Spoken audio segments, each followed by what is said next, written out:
ఏమో. అన్నయ్య, నీకు ఎంత పనున్నా ఒక్కరోజు భటుల్ని పంపించు, నువ్వు మాత్రం భోజనానికి నా ఇంటికి రా, ప్రేమతో నేను వండి పెడతానంది యమున.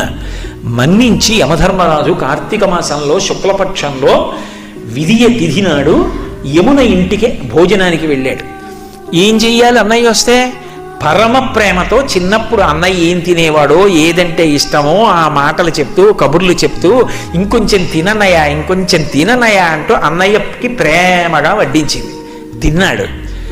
ఏం కావాలమ్మా నీకు అని అడిగాడు. మరి దేవతా సంబంధం కదూ, వరం ఇవ్వాలి. ఆవిడ మనందరి కోసము వరం అడిగింది. అన్నయ్య, ఇది జ్ఞాపకం పెట్టుకుని ఈ తిథి నాడు ఏ అన్నయ్యని, ఏ తమ్ముణ్ణైనా సరే, ఏ అక్క అయినా, ఏ చెల్లైనా ఇంటికి పిలిచి అన్నం పెడితే ఆ అన్నం తిన్నందుకు ఆ అన్నకి కానీ తమ్ముడికి కానీ అపమృత్యు దోషం లేకుండా చెయ్యన్నయ్యా. తప్పకుండా ఇస్తానమ్మా అన్నాడు. అంతేకాదమ్మా, నీలాంటి చెల్లెలు ఉన్నందుకు పొంగిపోతున్నాను. విశాల హృదయంతో అడిగావు. ఇలా పెట్టిన చెల్లికి మంగళసూత్రానికి ఇబ్బంది రాదమ్మా, సౌమాంగల్యంతో ఉంటుంది, వరమిస్తున్నాను అన్నాడు. యజ్ఞం చేయమన్నారా, యాగం చేయమన్నారా?